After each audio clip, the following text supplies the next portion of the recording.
নমস্কার, গ্রামীণ কৃষি শিল্প সমাচার পেজে যেমন আপনারা চোখ রাখেন আজকে দেখতে থাকুন। আর আজকে দেখাবো সেই নিকাশি ব্যবস্থা। দক্ষিণ 24 পরগনার কাকদ্বীপ ব্লকের রামকৃষ্ণ গ্রাম পঞ্চায়েতের 100 নম্বর বুথ, যেখানে নিকাশি ব্যবস্থার হাল বেহাল। এলাকাবাসীর অভিযোগ, এলাকাবাসী কি বলবে তার আগে আপনাদের আগে জলের ছবিটা দেখাই। এই হচ্ছে এলাকাবাসী যারা রয়েছে, তারা দাঁড়িয়ে রয়েছে। আর জলে দেখুন, আমি জলে যেতে যেতে দেখাবো আপনাদেরকে যে এই এলাকার যারা মানুষ রয়েছে তারা তো বলবে, আমরা যেতে যেতেই দেখাবো। আর পাশাপাশি বলে রাখি, এই গ্রাম পঞ্চায়েত অর্থাৎ রামকৃষ্ণ গ্রাম পঞ্চায়েতের উপপ্রধান যিনি এখনো দায়িত্বে রয়েছে, তিনি কিন্তু আমাদের কাছাকাছি রয়েছে।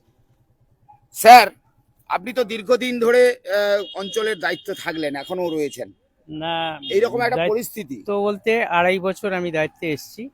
এই 2.5 বছরে আমি বিডিওকে আমাদের প্রাক্তন যে বিধায়ক ছিল এই লিখিত দরখাস্ত আকারে আমি জমা দিয়েছিলাম যে রামকৃষ্ণ প্রায় অঞ্চলটাই গোটা এই জল নিকাশির অবস্থা কি খুবই খারাপ। তার মধ্যে আমার লক্ষ্মীনারায়ণপুর আছে, বেড়াচক আছে। এই জল নিকাশি এমন অবস্থা, জলপথ খুবই খারাপ।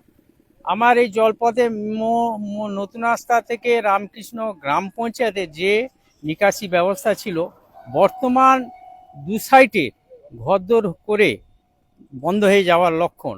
এইটা আমি বারবার অভিযোগ করেছিলাম যে 50টা লোকের জন্য 5,000 লোকের ক্ষতি হবে কেন। বর্তমান চাষ ক্ষতি হয়ে গেছে, 2 যারা বরেজের উপর নির্ভরশীল তারাও ক্ষতিগ্রস্ত, এবং যাদের নিচু ঘর তারাও ক্ষতিগ্রস্ত।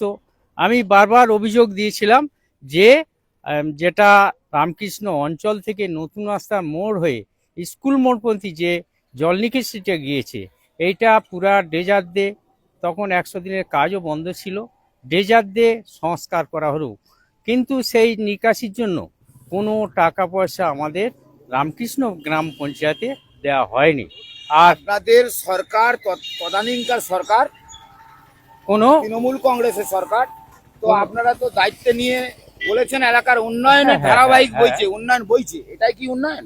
না, এটা উন্নয়ন নয়। আমরা চেষ্টা করেছি, আমরা আমাদের প্রশাসন ও ঊর্ধ্বতন কর্তৃপক্ষকে জানিয়েছি, তার জন্য টাকা পয়সা না দিলে তো কাজ হবে না।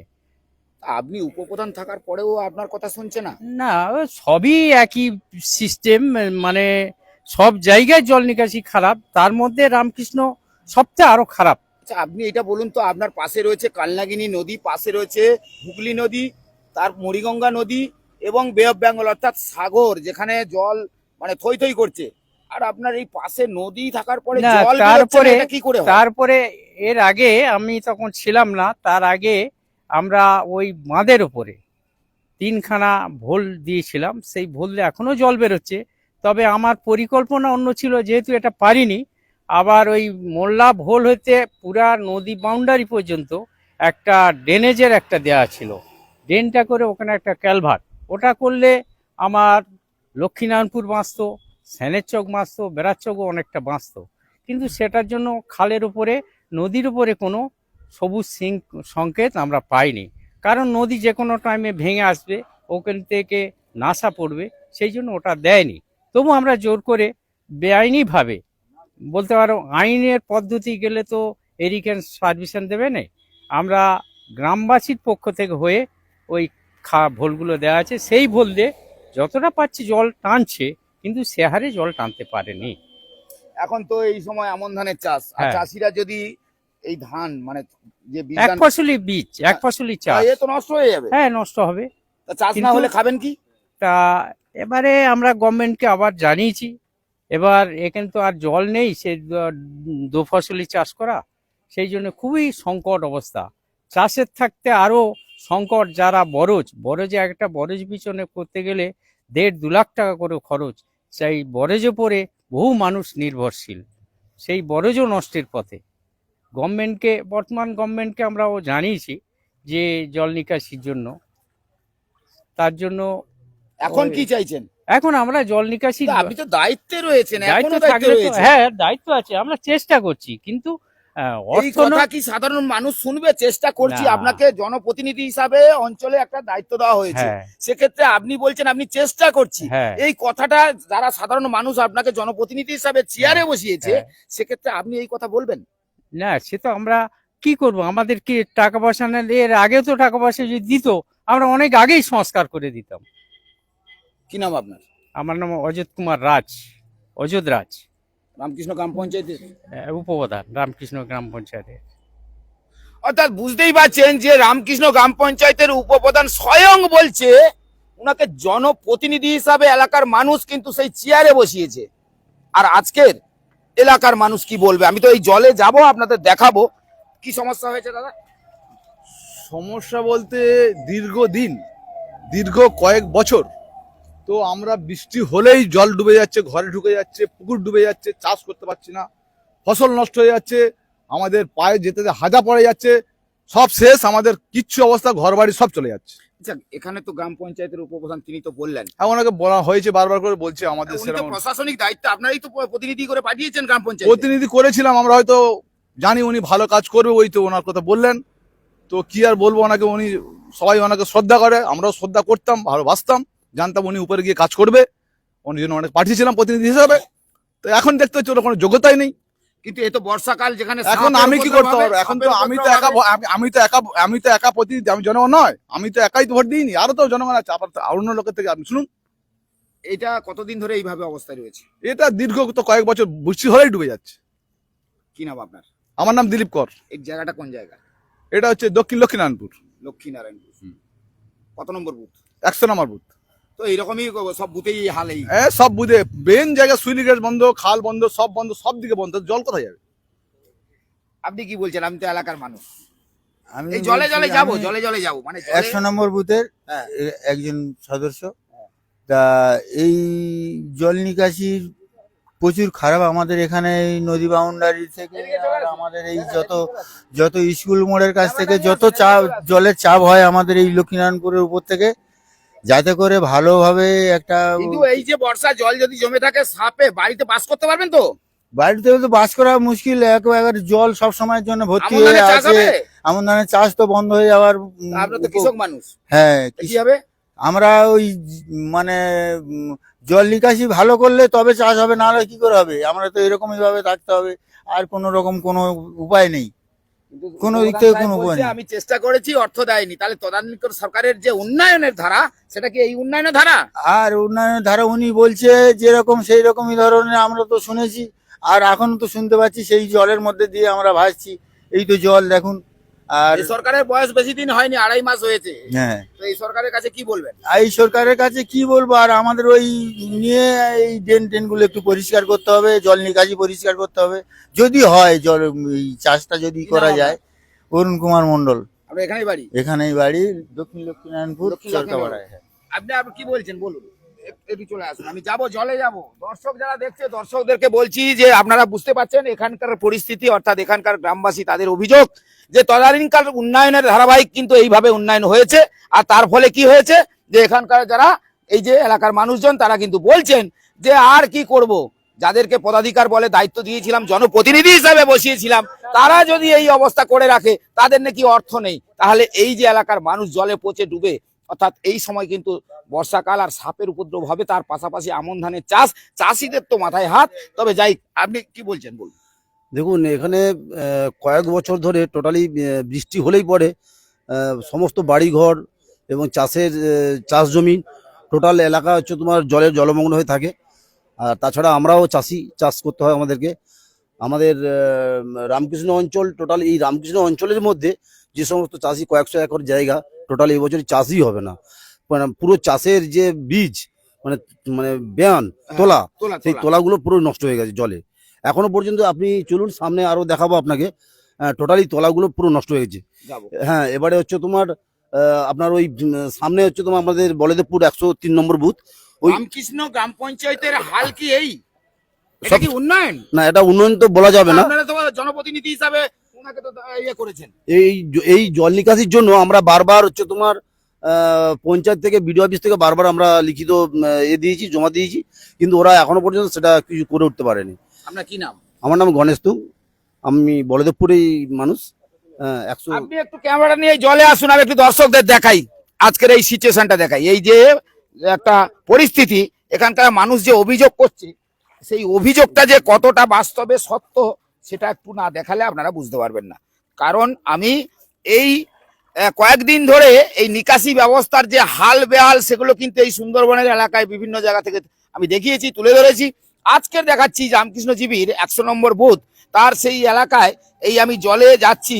এই রাস্তাটা যদি এইভাবে চলে যায় এবং বাড়ির উঠোন পর্যন্ত জল, অর্থাৎ কি অবস্থা, আপনারা যারা দর্শক দেখছেন আপনারাই মতামত দেন, আপনারাই ঠিক করুন যে জল নিষ্কাশনী ব্যবস্থা অর্থাৎ সুন্দরবনের যেখানে নদী নালা বাঁধাবন, অর্থাৎ যেখানে প্রচুর নদী রয়েছে, যেখানে ছোট ছোট খাল রয়েছে, সমস্ত ব্যবস্থা থাকার পরেও কিন্তু জল বেরোতে পারছে না। এটা এলাকার মানুষ তারা দীর্ঘ তাদের তিক্ততার অভিজ্ঞতা কিন্তু আজকে জানালো ক্যামেরার সামনে। তবে এইটাই আপনাদের বলা যে এই অবস্থা যদি হয়, এটা তো নদীর মতন করে যেতে আসতে হবে। জলের পরিস্থিতিটা দেখেছেন, একটু দেখান তো, এটা দেখান লম্বা করে এই দিকটা। এ তো গেল, এবার বাড়ির উঠোনে জল ঢুকে গেছে সেটাও দেখাচ্ছি, চলুন। এই জল যদি না বেরোয় তো বাড়ির উঠোনে জল হবে, এ তো অবশ্যই। চলুন এবার যেতে যেতে আপনাদের দেখাই এটা কতটা গুরুত্বপূর্ণ, কারণ গুরুত্বপূর্ণ বলেই কিন্তু আজকে এই জায়গাতে এসে আপনাদেরকে ভিডিওটা তুলে ধরছি। আমি তো জলে জলে যাচ্ছি আর আপনাদের জন্য এইটুকু করি।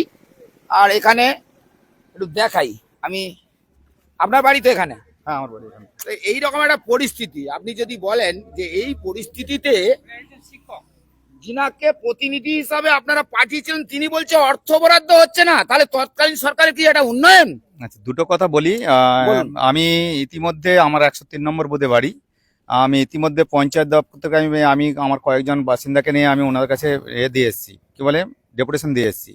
এবং আপনার বিডিও সাহেব এবং মুখ্যমন্ত্রীর দপ্তরে আমি ইমেল করেছি। করার পরে 103 নম্বর বুথের একটা রাস্তা যেটা এখন 1 হাঁটু জল, মানুষজনের 3টে বাড়ি জেগে আছে, বাকি সমস্ত বাড়িগুলো জলের তলায়, এবং সাপ এবং অন্যান্য জিনিসের উপদ্রব অত্যন্ত বেশি। একটা রাস্তা শুরু হয়েছিল ইনাদের আমলেই, ভোটের আগে সেই রাস্তাটা এখনো পর্যন্ত অসমাপ্ত। ড্রেন ইতিমধ্যে সেখানে একটি ছাত্র জলের তলায় পড়ে গেছে। তাহলে আপনি কি বলছেন উন্নয়ন একদম উন্নয়ন কি হয়েছে আমরা সে খালি চোখে সকলেই দেখতে পাচ্ছি, এবং সে উন্নয়ন দ্বারা এতটাই ভালো হয়েছে যে আমরা সকলেই জলের তলায় আছে। 100টা প্রকল্প, 86টা প্রকল্প, তার মধ্যে একটা মানে উন্নয়ন হয়নি। প্রতি এটা কি করে সম্ভব? বিশেষ করে রামকৃষ্ণ জিপির আমি যতটুকু চিনি যে অংশটুকু সমস্তটাই জলের তলায় আছে। আর যে কথা বলা হচ্ছে সেগুলো হচ্ছে যে ড্রেনেজ সিস্টেম, যে আপনার লয়ঞ্জলির ধারে যে দোকানপাট তৈরি হয়েছে এবং কিছু লোকজনকে বসিয়ে দেওয়া হয়েছে, তাদের জন্য কিন্তু ড্রেনেজ সিস্টেমটা পুরোটাই বিকল হয়েছে। এখানে এসে আমি দেখেছি 2010 সালে আমি এখানে এসেছি, তখন এসেছি যে 2017-18 সাল পর্যন্ত এখানে জল মোটামুটি হলে নেমে যেত। গত 6 বছরে এখানকার মানুষ জলমান, আর এবছর অত্যাধিক কোনো জল নেই। এখানে এলএনটি কোম্পানি এসছে, তারাও কিছু মাটি ফেলেছে। সেই মাটি ফেলানোর ফলে এখানে পুরোটাই যে ড্রেনেজ সিস্টেম নষ্ট হয়ে গেছে। এবং সামনে একটি ক্যালভার্ট আছে, এই ক্যালভার্টটা যতদূর সময় আমি যতটুকু জানি এখনো পর্যন্ত কিন্তু বিকল অবস্থায় পড়ে আছে। ফলে এখানকার পুরো মানুষজন পুরোটাই প্লাবিত হয়ে আছে। শুধু তাই না, এখানকার ছাত্রছাত্রী, অভিভাবক এবং অন্যান্য সকলেই একদম ত্রস্ত। আমি ইতিমধ্যে পঞ্চায়েত মন্ত্রী দিলীপ ঘোষ, আমাদের বিধায়ক দীপঙ্কর জানা এবং সুমন্ত মণ্ডল, 3 জনকে ট্যাগ করে আমি একটা পোস্ট করেছি, দেখবেন। আচ্ছা, ইতিমধ্যে আপনি করলেন, তার আগেও আমি করেছি, জানিয়েছি ইতিমধ্যে। আমি 6 মাস আগে থেকে, তৎকালীন তো মুখ্যমন্ত্রী মমতা ব্যানার্জি ছিলেন। তখনও আমি জানিয়েছি, তখনও পঞ্চায়েত দপ্তরকে আমি জানিয়েছি তখন ইতিমধ্যে। তো বলেছে যে উন্নয়নের ধারা বইছে। কথা বলার কোনো অধিকারই ছিল না। কথা বলতে গেলে তো বাইক বাহিনী এসে হামলা করবে, বাইক বাহিনী এসে তো হামলা করবে। বাইক বাহিনী এসে যে কি বল কোনো উত্তরই চাওয়া যায় না। মাস্টারমশাই লোক, তাও কথা বললে উত্তরই চাওয়া যায় না। কি নাম আপনার? আমার নাম রামপদ মণ্ডল, আমি শিবকালীনগর এশিয়ান মেমোরিয়াল হাই স্কুলের মাস্টারমশাই। একজন শিক্ষক বলছে, অর্থাৎ আপনারা যারা দেখছেন দর্শকরা তো বুঝতে পারছেন, আমি যেটা ক্যামেরা ধরে আছে একটু এইদিকে গিয়াই, এইটা একটু দেখাই, এটা দেখাই। এই হচ্ছে উঠোন, জলের যা পরিস্থিতি। আর একটু দেখাই, এদিকে একটু হাঁটতে হাঁটতে আসলাম। আপনারা অনেকেই বুঝতে পারছেন যে নিকাশি ব্যবস্থাটা ইদানিং কালে এলাকায় এলাকায় সমস্যার কারণটা শিক্ষক বললেন। কারণ শিক্ষক মাস্টারমশাই তিনি বললেন যে কিছু অংশ, যেখানে বেশ কিছুটা অংশ যে এখানে এলাকার মানুষ বেদখল করে নিকাশি ব্যবস্থাটাকে বেহাল করে রেখেছে। এই হচ্ছে নিকাশি ব্যবস্থা। এই জলের নিকাশি দেখেছেন, এটা দেখান, জলের নিকাশিটা দেখান। এই হচ্ছে জল নিকাশি ব্যবস্থা, দেখেছেন? এই যে ক্যালভার্ট, এটা দেখেছেন? এই এলাকায় এই যে হেঁটে হেঁটে যেতে হয়, যেটা কাদা, আর এখানে একটা ছোট রাস্তা রয়েছে এই এলাকার, এই যে দেখেছেন জলে এইভাবে আসতে যেতে হয়। আর এই নিকাশি ব্যবস্থা, এই দর্শক যারা দেখছেন আপনারাই ঠিকঠাক করে বলুন তো, এই যদি পরিস্থিতি হয়, পরিকাঠামো হয়, জল কি আপনার গিয়ে পৌঁছবে সেই নদীতে? এই যদি জাম হয়ে থাকে আর এই রাস্তা দিয়ে তাদের হাঁটা চলা করতে হয়, দেখুন এই বাচ্চা নিয়ে কিভাবে হাঁটাচলা করতে হয়, ওই যে হাঁটু পর্যন্ত জল, বাড়ির উঠোনে জল। মানে আপনারা যদি দর্শক যারা দেখছেন, আপনারা শুধু একটা কথাই বলবো যে এখানকার মানুষ যারা রয়েছে তাদের সমস্যার কথা তারা যেমন তুলে ধরেছে, তো এই যে বাচ্চাকে নিয়ে যেভাবে আসছে, আচ্ছা এই তো হেঁটে হেঁটে এলেন, এই কি সবসময় জল এইভাবে থাকে? হ্যাঁ, এই বৃষ্টিতে ভর্তি আছে। বৃষ্টি হলেই জল হ্যাঁ, ভর্তি আছে। মানে এইভাবেই থাকে, জল বেরোয় না? হুম। কি নাম আপনার? আমার নাম শঙ্করী কর। এইখানে বাড়ি? হ্যাঁ, ওই পিছনে বাড়ি। এখন উঠোনে জল? হ্যাঁ, উঠোনে যাও। অর্থাৎ বুঝতেই পারছেন কি পরিস্থিতি। তো চলুন সব আমি জায়গায় আমি আর কি বলবো, এইরকম একটা গুরুত্বপূর্ণ এলাকা, অর্থাৎ আমরা আরেকটু এগিয়ে যাই, এগোতে এগোতে দেখাই। কারণ এই হচ্ছে নিকাশি ব্যবস্থা। আমি যিনি ক্যামেরা ধরে আছে, নিকাশি ব্যবস্থা একটু দেখাও। এই হচ্ছে জল নিষ্কাশনী ব্যবস্থা। বাড়ির উঠোনে তো জল জমা হয়ে যায় অতিরিক্ত বৃষ্টি। আর এই গ্রাম পঞ্চায়েতের যিনি আমার সঙ্গে এতক্ষণ ছিলেন তিনি বললেন যে আমি একাধিকবার জানিয়েছি, এই উঠোনে জল দেখুন, জল না বেরোলে তো হবে, সাপের এই যে জঙ্গল রয়েছে তো সাপের উপদ্রব হবে, তো সাপের উপদ্রব হবে, কারণ এটা স্বাভাবিক ক্ষেত্রে হবে। এই বাড়িতে দেখুন, এই বাড়িতে কি অবস্থা দেখুন, এটা দেখান তো, এই বাড়িতে দেখুন, এই যে অবস্থা দেখুন। এই এই যদি অবস্থা হয়, এখনো পর্যন্ত বাড়িতে উঠোনে বাড়ির সামনে জল দেখুন, দেখান দেখান, এটা দেখে বুঝতে পারছেন? এই যদি অবস্থা হয়, এ তো নোংরা পচা জল নিয়েই কিন্তু তাদের থাকতে হচ্ছে। অর্থাৎ বাড়ির উঠোনে জল যেমন জমা হয়েছে, সিঁড়ি এইখান পর্যন্ত আসুন, একটু ক্যামেরাটা নিয়ে আসুন দেখে, এই দেখুন বাড়িতে কোথায় জল ঢুকেছে, কি পরিস্থিতিতে এখানকার মানুষকে বসবাস করতে হয়। এই দেখান দেখান দেখান, এটা দেখান দেখান দেখান, দেখুন এই দেখুন এই সিঁড়ি, এই সিঁড়ির এখানে ইলেকট্রিসিটি রয়েছে, এটা বিপজ্জনক, কিন্তু এইভাবে জল কিন্তু বাড়ির মধ্যে ঢুকে পড়েছে। এটা কি বসবাস করা সম্ভব? আপনারা যদিও দেখছেন পাকা বাড়ি, কিন্তু পাকা বাড়ি হলে জল যদি না বেরোয় আপনাদের কি অসুবিধে হয়? এদিকে আসুন, আপনার বাড়ি নয়, আপনাকে বেরোতে হচ্ছে তো, উঠতে হচ্ছে তো, কি সমস্যাটা হচ্ছে? মানে এই যে বেরোতে উঠতে হচ্ছে, কি হচ্ছে? এই যে জল তো একদম উঠোনের সামনে, এখানে কি ইট দিয়েছে কেন? হ্যাঁ, ইট দিয়ে ঘিরে দিয়েছি। মানে এই জলটা যাতে ঢুকে না যায়। হ্যাঁ, দেখান দেখান, দর্শকদের দেখান, দর্শকদের দেখান, আমাকে দেখাতে হবে না। এই দেখুন ইট দিয়ে ঘিরে দিয়েছে, জলটা যাতে উপরে না ওঠে। ভিতরে না যায়। ওই ফিস ফিস আছে সব উপরে তুলে দেওয়া উপরে হয়েছে। তুলে দিতে হয়েছে, মানে এতটাই বেশি এতটা বেশি। জল বেরোচ্ছে না। না। অর্থাৎ দর্শকদেরকে আমি প্রশ্ন করব, তো দূরের কথা, দর্শকদেরকে কিছু বলার নেই, দর্শকরাই মতামত দেবেন যে কি ব্যবস্থা নেওয়া উচিত। কারণ দর্শকরাই দেখে বুঝতে পারছেন যে আমি উঠোনের জল এতক্ষণ বলছিলাম, হয়তো আমি চিৎকার চেঁচামেচি করছি, আপনারা হয়তো বলছেন যে না বলে যাচ্ছে, কিন্তু বলে যাচ্ছি না, এই সরাসরি ছবিটা দেখাচ্ছি যে পরিস্থিতিটা কি রয়েছে। অর্থাৎ এই পরিস্থিতিটা দেখে বুঝতে পারছেন যে নিকাশি ব্যবস্থার হাল যে বেহাল, সেটা কিন্তু এই ছবি দেখার পরে পরিষ্কার হয়ে গেল। তো আমরা এই ছবিটা দেখালাম আপনাদেরকে, আর ভিডিওটা বড় করব না, কারণ এতক্ষণ আমরা আপনাদেরকে যে দেখালাম, আপনার বাড়ি তো, তো এই তো পরিস্থিতি, আপনি জল বেরোচ্ছে না বাড়িতে জল। হ্যাঁ স্যার, এরকম বেরোচ্ছে না তো, এইভাবেই তো আমরা যাতায়াত করছি। বাচ্চার ছেলে মেয়ে স্কুলে যাচ্ছে, কোলে করে নিয়ে যাচ্ছি, এ করছি। কিন্তু বর্ষাকাল তো একে সাপের উপদ্রব হতে পারে। হ্যাঁ, হচ্ছে তো, কিছু করার নেই, কি করব, যাতায়াত তো করতে হবে, খাওয়া দাওয়াও করতে হবে, কি করব, বাচ্চা কাচ্চা স্কুলে যাচ্ছে, এইভাবেই এটা নিয়ে বড় যাচ্ছি। সমস্যা, নিকাশি ব্যবস্থার হাল তো, মানে কি জল বেরোচ্ছে না?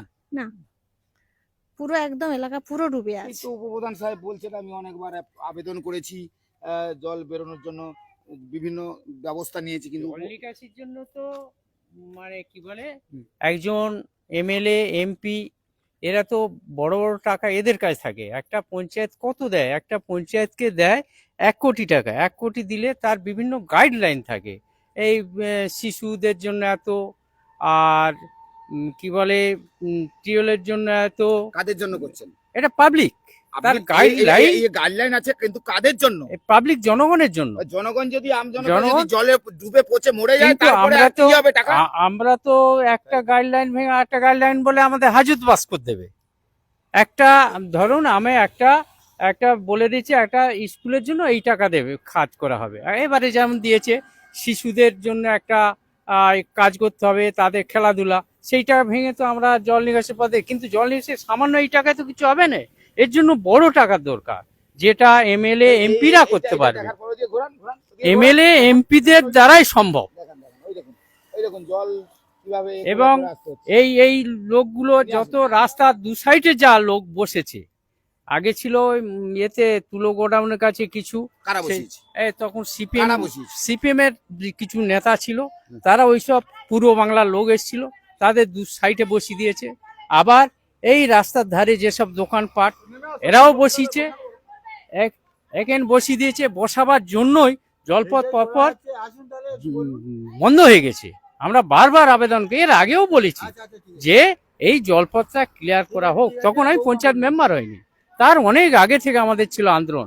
আমি তো চাষি। আমি ধরে নিলাম আপনি পঞ্চায়েত মেম্বারের তৎকালীন দায়িত্ব ছিলেন না, এলাকার জনপ্রতিনিধি না হলেও আজকে যখন জনপ্রতিনিধি হয়েছেন, আপনি আবেদন করেছেন বলছেন, হ্যাঁ, কিন্তু এই যে একটা ভয়ঙ্কর পরিস্থিতি, ছবিটা দেখাও তো, এই ভয়ঙ্কর বাড়ি থেকে বেরোতে কি হাল দেখ, এটা দেখান দেখান দেখান। হ্যাঁ, বাড়ি থেকে বেরোতে হচ্ছে। হ্যাঁ, তো অর্থাৎ বোঝা গেল যে এইরকম একটা পরিস্থিতি দেখে আপনি বলুন, এটা হ্যাঁ। কি এরকম থাকবে? না, থাকা তো উচিত না। প্রত্যেকে সুস্থভাবে সবলভাবে জীবনযাপন করার জন্য মানুষ, কিন্তু কিন্তু আপনাদের যে জনপ্রতিনিধি করে যে চেয়ারে বসিয়ে দিল, তারাই অপরাধী এখন? না, তারা অপরাধী না। তাই তো তারা হচ্ছে, কেন তাই তো অপরাধী তাদের হবে? দুর্ভোগ এটা তো ভুগতে আমার হচ্ছে। আমার তাই তো দুর্ভোগ আমার ভুগতে ক্ষমতার বাইরে, এই জন্য আমরা করতে পারি না। আমার ক্ষমতার মধ্যে হলে নিশ্চয়ই এখান থেকে কি বলে অঞ্চলের পাশ থেকে পুরা কাশীনগর পর্যন্ত একটা মেম্বার সেই সংস্কার করতে পারে না। একটা মেম্বারে কত 4 লক্ষ টাকা কাজ করতে পারবে। আপনার 4 সঙ্গে লক্ষ এতক্ষণ টাকা? কথা হলো, আপনি যা বলছেন সব একই কথা, হুম। কিন্তু এই যে সমস্যার সমাধান কি করে হবে, এটা তো অনেক বড় প্রশ্ন। চলুন, আমরা এতক্ষণ এই ভিডিওটা আপনাদেরকে দেখালাম এবং অনেক বড় ভিডিও। এইরকম অবস্থা দেখুন। আমি আবার অবশ্যই এতক্ষণ আপনাদের এই কারণেই দেখালাম যে নিকাশি ব্যবস্থার হাল বেহাল, বাড়িতে মানুষ যেভাবে থাকে তারা থাকতে পারছে না। তাদের বক্তব্য যে এরপরে বর্ষা, যদি এখন যেহেতু বর্ষাকাল, যে কোনো মুহূর্তে জল বাড়তে পারে। দেখুন এগুলো দেখুন, এখানে কোনো বাড়িতে সাপ, বিভিন্ন রকম, যেহেতু অস্বাস্থ্যকর পরিবেশ তৈরি হয়েছে, বোঝা গেল। তো আমি এবারে যারা ওই দায়িত্বে আছে ওনার কাছে যাওয়া। আপনার এলাকায় তো আপনারা সবে দায়িত্বে এলেন। সবে আমরাই দায়িত্ব পেলাম। দায়িত্ব পেয়েছে আমাদের এমএল সাহেব যিনি আছেন, ওনাকে আমরা লিখিতভাবে যেটুকু খাল নাল পরিষ্কার করার জন্য আমরা লিখিতভাবে দিয়েছি। উনি এই বর্ষার কিন্তু পারবে না ওটা। উনি বলেছে যতটা দ্রুত পারে লোক লাগিয়ে কাজ দিয়ে মোটামুটি কোনো রকম টেনে পরিষ্কার করানো হচ্ছে। বর্ষাটা কেটে গেলে পরক্ষণে হয়তো খাল বিল হবে। তারপরে আমাদের এই রামকৃষ্ণ অঞ্চল থেকে কোটি কোটি টাকার বালি তুলে আত্মসাৎ হয়েছে। আমি এখানে 5টা ওয়ার্ডের দায়িত্বে আছি, 97, 98, 99, 100, 103-এর। এসব এলাকায় কারা করছে? পুর জঘন্য। কারা করছে? তখন অতীতে টিএমসি যারা ছিল তারা কোনো কাজই করেনি। কোনো রকম খালের উপরে যত ঘর বাড়ি বসিয়ে দিয়েছে এবং দোকানপাট বসিয়ে দিয়েছে, কোনো রকম কোনো খাল পরিষ্কার মতন তারা সেই আগ্রহ নেয়নি। এই টাইমে আমরা পজিশনে আসার পরে আমরা আমাদের এমএলএ সাহেবকে বলেছি, উনি করবে বলেছেন। উনি কথা দিয়েছেন আমাদেরকে যে বর্ষাকালটা চলে যাক, গেলে ওটা কমপ্লিট করবো। এখন লোকজন লাগিয়ে তোমরা পরিষ্কার করো। কম বেশি পরিষ্কার করানো হচ্ছে, তাও এই তো যা অবস্থা, এই তো এদিকটা এখন অবস্থা। হয়নি, ওদিকটা গুলো পরপর হয়ে আসছে, করানো হবে। এখন তো বর্ষাকাল। এখন বর্ষাকাল, এই মুহূর্তে কিছু করার নেই। তো এই মুহূর্তে এরকম ভাবে প্রত্যেক বছর এরকম ডুবে যায়। এর অতীত অপোজিট পার্টি যারা ক্ষমতায় ছিল তাদেরকে প্রধান থেকে শুরু করে বিডিও অঞ্চল সমস্ত থেকে আমরা বলেও কোনো সুরাহা পাইনি। এবার আমাদের সরকার এসছে, আমরা বলেছি, আমাদের এমএলএ সাহেবকে বলেছি, উনি আমাদের সুন্দরবন উন্নয়ন মন্ত্রী, ওনাকেও বলেছি। উনি আমাদের কথা রাখার জন্য উনি বলেছেন যে বর্ষাটা অন্তত আপনারা পরিষ্কার করুন কম বেশি, তারপর খোটকাল পড়লে না খাল টাল কাটানো ফাটানো সব কিছু করা যাবে। এবং খালের যেগুলো কাটাতে হবে, যেগুলো এই যে করতে যারা হবে, বসে আছে, বলছে যে এই যে সাইটে জবরদখল করে বসে আছে, তারাই তো জল আটকে দিচ্ছে। হ্যাঁ তারাই জল আটকেছে। টিএমসি টাইমেও তাদেরকে তো সমস্ত জবরদখল করে বসানো হয়েছে, পিডব্লিউডিতে বসানো হয়েছে, খালের ধারে বসানো হয়েছে। আমাদের পুরো রামকৃষ্ণ অঞ্চলটা অবৈধভাবে খালের উপরেই দখল করে বসে আছে, এডুকেশন ল্যান্ডের জায়গার উপরেই দখল করে ওরা বসে আছে। সেই টাইমে টিএমসি টাইমে তারা বসিয়েছে। আগামী দিন আমাদের সরকার যদি চায়, আমাদের যদি এমএল সাহেব বা আমাদের সুন্দর উন্নয়ন মন্ত্রী যদি চায়, তাহলে নিশ্চয়ই পরিষ্কার হবে। আপনার নাম? আমার নাম সাইদ খান। আপনি কি দায়িত্বে রয়েছেন? আমি 5টা বুথের শক্তি কেন্দ্র প্রমুখের দায়িত্বে আছি, কোন পার্টির? বিজেপি পার্টির। তো বোঝা গেল। চলুন আমরা একটু ওইদিকে একটু দেখিয়ে দিই, ওই যে রাস্তার উপরে জলটা, ওইটা একটু যাই, চলে আসেন তো দেখি। তো একটু যেতে যেতে দেখাই। আচ্ছা দর্শক যারা দেখছেন, আপনাদের মতামত আমি বলেছিলাম যে আপনারা মতামতটা দেবেন। আর এইরকম উঠোনের বাড়ির সামনে যেহেতু জলটা জমা হচ্ছে, তো এরকম একটা পরিস্থিতি সবাই মিলে বুঝতে পারলেন যে বাড়িতে সামনে জল নিকাশির হাল যেহেতু বেহাল, সেক্ষেত্রে কিন্তু এই সমস্যায় ভুগতে হচ্ছে এলাকাবাসীকে। আর আমি এই ছবিটা একটু সামনের দিকে গিয়ে দেখাবো, কারণ ওখানেও ওই যে রাস্তার উপরে কেমন জল উঠে এসছে দেখুন, মানে জল বেরোতে পারছে না বলে সেই রাস্তার উপরে পুরো জলটা উঠে এসছে। চলুন একটু দেখাই আপনাদেরকে। আর এইগুলো তো এইরকম বাড়ির সামনে দেখুন জাল পাতা হয়েছে, এই দেখুন এইভাবে কিভাবে এই হচ্ছে উঠোন, এই বাড়ি, আর এই অবস্থা দেখেছেন। মাছ ধরার জন্য জাল পেতে দিয়েছে, কি করবে আর, উঠোনেই তো মাছ ধরা হচ্ছে এখন, মানে সব রকম ব্যবস্থা হচ্ছে। চলুন এটা একটু দেখাই। এই যে যেতে যেতে এই জলটা দেখাবো, ওই যে সামনে যে জলটা যেটা, ওটা একটু দেখাই। মানে কি পরিস্থিতি বুঝতে পারছেন? দর্শক যারা দেখছেন, দর্শকদেরকে বলবো যে আপনারাই মতামত দেন, আপনারাই ঠিক করুন যে এই গ্রাম পঞ্চায়েতের বিশেষ করে জল নিকাশি যে বেহাল অবস্থা, সেটা দেখে বুঝতে পারছেন। আর আমি দেখাচ্ছি আপনাদেরকে সরাসরি, ওই দেখুন টোটো, এই বাড়ির সামনে উঠোনের সামনে যে জলটা, সেটা না দেখালে বুঝতে পারবেন না। এই দেখুন অবস্থা দেখুন, এইভাবে বসবাস করে এখানকার মানুষজন। আর এই দেখুন, এই দেখেছেন, আমি আর আপনাদের কি বলবো। তো এইরকম একটা পরিস্থিতি দেখুন, মানে এইরকম একটা পরিস্থিতি দেখুন। এখানে এই যে পাকা রাস্তা, এই পাকা রাস্তায় আমি কিন্তু দায়িত্ব নিয়ে রিস্ক নিয়ে যাচ্ছি, কারণ আমিও মাঝে মাঝে আপনাদের দেখানোর জন্য কিন্তু একটু দায়িত্ব নিয়ে নিই, রিস্ক নিয়ে নিই। এই দেখুন একটা বাড়িতে যাচ্ছি, এই বাড়িতে যারা বসবাস করে আছে, তো তাদের কি পরিস্থিতি দেখুন। মানে বাড়ির সামনে উঠোনে জল, উঠোনে তো জল একদম সামনাসামনি হয়ে গেছে। আর এই দেখুন, বলেছি পাকা বাড়ি থাকলে জল যদি জমা হয়ে যায়, তো পাকা বাড়ি থেকে কি লাভ হবে। এই দেখুন বাড়ির ভেতরটা দেখুন, এদিকে আসুন, এদিকে দেখান, এদিকে দেখান, এই দেখুন বাড়ির ভেতরটা দেখেছেন? যারা দর্শক দেখছেন, আমি যেহেতু সরাসরি দেখাচ্ছি, এই বাড়ির ভেতরটা দেখান। এই দেখুন জলটা দেখুন কোথায়, এই জলটা দেখুন, এই দেখুন দেখুন, দেখেছেন? একদম বাড়ির ভেতরে যেখানে রান্না করবে, খাওয়া দাওয়া হবে, সেখানেই তো জল। আর এই অবস্থা দেখেছেন? আর এই যে গ্রামবাসী সব দেখুন, এই যে গ্রামবাসীরা পিছনে পিছনে সব এসছে, তারা তো এই যে দেখেছেন, হাই দেখুন জল নিয়ে কিভাবে যাচ্ছে দেখুন। আরে এইভাবে তো যেতে পারছি না এখান থেকে, দেখেছেন? হ্যাঁ যাওয়া যাবে, চলুন চলুন চলুন। এই দেখুন দেখুন দেখুন দেখুন দেখুন, এই দেখুন, আরে তো ভয়াবহ পরিস্থিতি। বন্যা আপনারা শুনেছেন, দেখেছেন, আর এই বৃষ্টির বন্যার পরে কি পচা দুর্গন্ধ, বাবা এ তো পচা দুর্গন্ধ বেরোচ্ছে।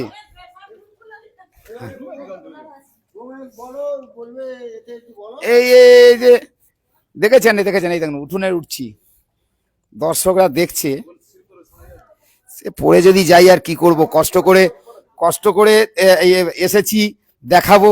এই যে বাড়িতে এই যে ইট দেওয়া হয়েছে, কারণ ইটটা যদি না দেয় জল আরো বেশি করে ঢুকে যায়। তো যাই হোক, এই বাড়িতে ঢুকে পড়েছি একদম, দেখুন এই বাড়িতে, এই দেখুন কি অবস্থা। এই দেখুন জল বাড়িতে কিভাবে ঢুকেছে দেখুন, এই দেখুন, দেখেছেন? এই যে দেখেছেন,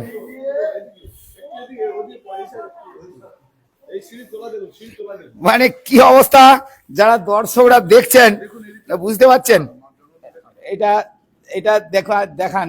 হ্যাঁ, অর্থাৎ আমি আপনাদেরকে যে দেখাচ্ছি, মানে এটা সিঁড়ির নিচে, এখানে বাড়ির উঠোনে মানে সেজা জল, এ তো বন্যা হয়েছে। মানে আপনারা অনেকেই হয়তো জানেন যে বৃষ্টির জল হয়তো হয়, কিন্তু নিকাশি ব্যবস্থার যে বেহাল অবস্থা, সেটা দেখেই কিন্তু আপনারা বুঝতে পারছেন। দর্শকরা যেহেতু সরাসরি দেখছেন, আমি একটা বাড়িতে এসে সরাসরি দেখাচ্ছি। এই যে এই দেখুন দেখুন দেখুন, এই বাড়িতে আসুন, এই ভেতরে আস্তে আস্তে চলে আসুন, চলে আসুন চলে আসুন চলে আসুন। এই দেখুন, এই দেখুন, হায় হায় এ কি অবস্থা। যারা দর্শক দেখছে দেখান দেখান, এই দেখুন ফ্রিজে বাড়িতে কি অবস্থা দেখুন, দেখান দেখান। এই দেখুন দেখুন, এই ফ্রিজের নিচে এই জল, এই যে মানে আমি একটা বাড়ির মধ্যে ঢুকে পড়েছি। আর আপনাদের দেখাচ্ছি তার অবস্থাটা দেখুন, এই দেখুন দেখুন দেখুন কি অবস্থা দেখুন। এই বাড়ির লোকজন আছে, তাদের সঙ্গে একটু কথা বলি দাঁড়ান। আচ্ছা, এই আপনার তো একদম উঠোন আর বাড়ির মধ্যে জল ঢুকে গেল, হ্যাঁ থাকছেন কি করে? থাকছেন কি এরকম করে থাকছি তো কয়েক বছর এরকম বাড়িতে প্রতি বছরই জল ঢুকে যাচ্ছে। এই 5-6 বছর হলো এরকম বাড়িতে জল ঢুকে যাচ্ছে। এরকম করে ওই একটা বেঞ্চ রেখে দিই, তার উপরে পা মুছে বিছনায় উঠতে হয়, খাওয়া দাওয়া করতে হয় টেবিলের উপরেই জলে সবসময়। এই এখন আজকের দিনে এটা দেখতে হবে। সেটা কি করব, প্রশাসন না যদি কিছু করে তা আমরা কি করব? বলে বলে তো এতদিন জল এটা কি নিকাশি উন্নয়নের জোয়ার বইছে? জানি না, এটা কি করে বলবো আমরা। এখন নতুন সরকার এসছে তো তৃণমূল সরকার কিছুই করেনি। এখন সরকারের বয়স তো 2.5 মাস। 2.5 মাস হোক তবু বলে রাখছি, এখন তো বর্ষাকাল কোনো কিছু করতে পারবে না। খরচ শুকনো হলে খালটা পরিষ্কারের জন্য বলছি, খালটা পরিষ্কার করুন, যেখানে যেখানে অসুবিধা সেখানে একটু ঠিকঠাক করুক সরকারের কাছে। কি নাম? আমার নাম তুলিয়া আদুক।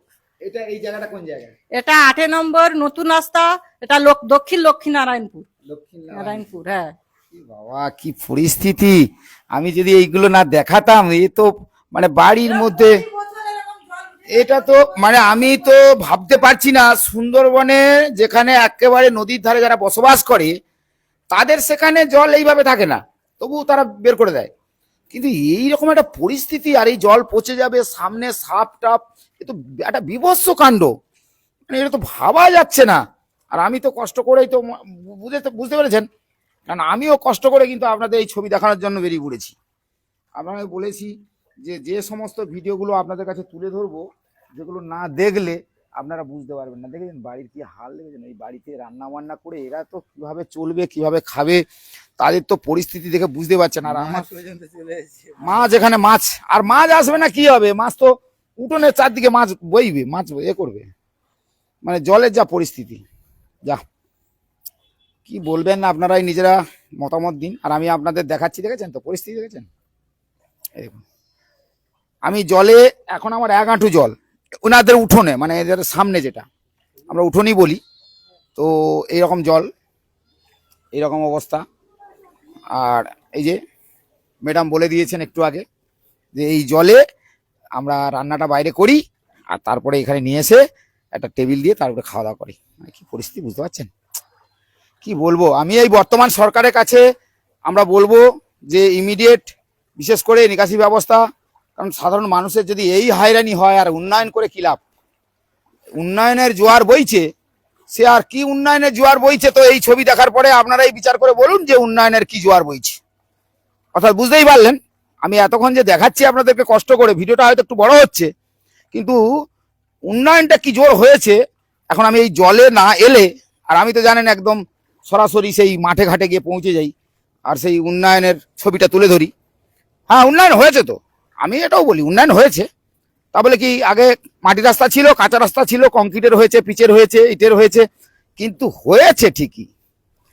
সেই যে হয়েছে, যে এমন হয়েছে এখন এই রকম হয়েছে, এই যে দেখেছেন, এই যে দর্শকরা সরাসরি অনেকে দেখছেন, বুঝতে পারছেন, আপনারাই দেখুন। আর একটু এগিয়ে যাই, আর একটা দেখাই আপনাদেরকে একটু, আর একটু দেখুন, মানে আপনারা বুঝতেই পারছেন। আমি যদি এই জায়গাতে না আসতাম আর এইরকম একটা দৃশ্য যদি আপনাদের না দেখাতাম, আপনারা হয়তো বিশ্বাসই করতেন না যে এইরকম একটা পরিস্থিতি এই জায়গাতে রয়েছে। অর্থাৎ কাকদ্বীপের মতন গুরুত্বপূর্ণ জায়গা, যেটা রামকৃষ্ণ গ্রাম পঞ্চায়েত, আর সেই পঞ্চায়েতের উন্নয়নের হালটা একটু দেখে নিন। এই যে দেখেন, দেখেছেন, এতক্ষণ তো উপপ্রধানের সঙ্গে আপনাদেরকে সরাসরি শোনালাম, ওনাকে বললাম এই পিচের রাস্তার উপরে এই নিকাশি ব্যবস্থার হালটা দেখেছেন। অর্থাৎ সব মিলিয়ে যদি আপনি দেখেন উন্নয়ন সব ঠিকঠাক হয়েছে। কি বলবেন প্রিয় দর্শক, দর্শক বন্ধুরা যারা দেখছেন, আপনারা কি বলবেন? এইরকম যদি হয়, বাড়িতে উঠোনে তো জল উঠবেই, তো এইরকম পচা জল, এই জল বেশি দিন যখন এক জায়গায় থাকবে, সেই জল কিন্তু দুর্গন্ধ হবে, অস্বাস্থ্যকর পরিবেশ তৈরি হবে, সেটাই তো বুঝতে পারছেন। এইরকম একটা পরিস্থিতি, যতটা যাবেন এই রাস্তার উপরে জল, বাড়ির উঠোনে জল, আর এইসব গ্রামবাসীরা রয়েছে তারা তো বলেছে। যাই হোক, এবারে আমরা একটু ওই দিকটা যাব, ওই দিকটা যাওয়ার জন্য ওইখান দিয়ে যাব, চলুন। আর ওই দিকে একটু দেখিয়ে দিই, ওই সাইডটা একটু, হ্যাঁ ওই এই দিক দিয়ে যাবো, চলুন। তা যারা দর্শকরা দেখছে বুঝতেই পারছেন আপনাদের একটু মতামত কমেন্ট করে জানান। এই জায়গাটা দাদা, এই জায়গাটা বলে দিচ্ছি, জায়গাটা হচ্ছে দক্ষিণ 24 পরগনার কাকদ্বীপ বিধানসভার কাকদ্বীপ ব্লকের রামকৃষ্ণ গ্রাম পঞ্চায়েতের 100 নম্বর বুথ, দক্ষিণ লক্ষ্মীনারায়ণপুর, অর্থাৎ নতুন রাস্তা এটা বলি আমরা, এইখানে লর্ড 8 যাওয়ার পথে, যেখানে গঙ্গাসাগর যেতে গেলে তার সামনে এইরকম একটা অবস্থা। তা বুঝতে পারছেন তো? তো জায়গাটা বলে দিলাম, বুঝতে পারলেন তো? আপনারা বলছেন আর এটা দেখালাম আপনাদেরকে, আমরা যেন কোথায় বাস করে আছি এটা ভাবছি। মানে আমি যদি না এইরকম করে আসতাম আর আপনাদের যদি না দেখাতাম, আপনারাও বুঝতে পারতেন না যে এরা একটা ভয়ঙ্কর দৃশ্য আপনাদেরকে দেখালাম। বাড়িতে গেলাম, বাড়ির অবস্থা দেখুন, পাকা বাড়ি আর বাড়ির ভেতরে এক হাঁটু করে জল। হ্যাঁ, তো দেখে বুঝতে পারছেন। এবারে আমরা একটু ওই সাইডের দিকে যাচ্ছি, ওখানে একটা ড্রেন ব্যবস্থা আছে। দেখুন, এই একটা ড্রেনের ব্যবস্থা রয়েছে, এই যে একটা ড্রেনের ব্যবস্থা রয়েছে, এই যে দেখুন, এই হচ্ছে ড্রেনের ব্যবস্থা। তো ড্রেনেজ ব্যবস্থা থাকার পরেও ড্রেন রয়েছে, তো কি হয়েছে? জল না বেরোলেই হলো। ড্রেন থাকলো ড্রেনের জায়গায়, জল থাকলো জলের জায়গায়, আর মানুষ পচে মরবে। কারণ জল যদি জমা থাকে, জল যদি জমা থাকে সেক্ষেত্রে কি হতে পারে? এটা আমরা ওই বুথেরই রাস্তার এপারে চলে এলাম, এখানে জলের এই হাল। অর্থাৎ বুঝতে পারছেন যে সুন্দরবন এই যে এক সময় এইরকম একটা পরিস্থিতির উপরে ছিল, কিন্তু সেই সুন্দরবনের বেশ কিছু অংশ আমরা তুলে দেখিয়েছি আপনাদেরকে, ছবি তুলে দেখিয়েছি। তো সেক্ষেত্রে আমরা এই ছবিগুলো তুলে দেখাচ্ছি যে এইরকম একটা পরিস্থিতির উপরে মানুষদের, এই যে এইরকম একটা পরিস্থিতি, তো দেখে বুঝতে পারছেন। তো আমি ঘুরিয়ে ঘুরিয়ে আপনাদেরকে এই ভিডিওটা কেন দেখাচ্ছি, যে পাকা বাড়ি রয়েছে ঠিকই, নিকাশি ব্যবস্থা ভালো নেই, যার ফলে এদের কিন্তু দুর্ভোগের শেষ নেই। তো উপপ্রধান সাহেব যিনি ছিলেন এই জিপির, অর্থাৎ রামকৃষ্ণ জিপি গ্রাম পঞ্চায়েতের, রামকৃষ্ণ গ্রাম পঞ্চায়েতের উপপ্রধান, তিনি কিন্তু কথা দিলেন যে আমি অনেকবার বলেছি, কোনো কর্ণপাত করেনি। আর এটা একটা ভয়ঙ্কর পরিস্থিতি, আর এই ভয়ঙ্কর পরিস্থিতির মোকাবেলা কিন্তু সবাইকে করতে হবে। কারণ বর্ষাকাল এখনো কিন্তু, এই যে বর্ষাকাল, বর্ষা সময় যে দুর্ভোগটা হয় সেটা কিন্তু অনেকে মেনে নেয়, কিন্তু জল যদি এক জায়গায় দিনের পর দিন জমা হয়ে থাকে, জল যদি না বেরোতে পারে, তার মানে এই যে অস্বাস্থ্যকর পরিবেশ তৈরি হবে, ওখানে পোকামাকড় থেকে পচা জল এগুলো হবে। তার মানে কি হয়, যে জল যদি জমে থাকে সেখানে তো নোংরা পচা গন্ধ বেরোবেই। আপনি 2 দিন 3 দিন রাখলেন, তারপরে যদি 1 সপ্তাহ 2 সপ্তাহ 3 সপ্তাহ জল এক জায়গায় জমা থাকে, সেক্ষেত্রে কিন্তু ওই জায়গাটায় সমস্যা দেখা দেবে, অর্থাৎ জলটা পচে দুর্গন্ধযুক্ত। অর্থাৎ বোঝা গেল যেখানে এইরকম একটা পরিস্থিতি। আর রাস্তায় যেটা বললেন, যে রাস্তার উপরে এই যারা জল নিকাশি মানে নিষ্কাশনী যে ব্যবস্থাগুলো রয়েছে, নিকাশি ব্যবস্থাগুলো যেগুলো রয়েছে, সেই নিকাশি ব্যবস্থাগুলোর এরকম একটা পরিস্থিতি রয়েছে। এখানে জল বেরোতে পারতো, এই যে মেন গেট, এইটা হচ্ছে জল যাওয়ার গেট, বুঝলেন? এই যে সুলিশ গেটের সামনে এইরকম অবস্থা, আর যদি ঘর বাড়ি হয়ে যায় জলটা বেরোবে কি করে? এটাই তো বড় সমস্যা হলো, যার মানে জল এখান থেকে বেরোনোর কোনো রাস্তা নেই। অর্থাৎ এতক্ষণ তো ভিডিওটা আপনারা দেখলেন, অত বুঝতে পারলেন যে আমি সরাসরি এই জায়গাটা, এটা হচ্ছে এই যে অবস্থা দেখেছেন, একটা বাড়ি দেখাই, এই একটা বাড়ি, এই যে খাওয়ার জল, সে তো বুঝতে পারছেন। আমি আর যাবো না, কারণ এতটাই এইরকম অবস্থা, এই যতটা যাবেন এইরকম জল দেখতে পাবেন, সব বাড়িতে সামনেই এইভাবে জল।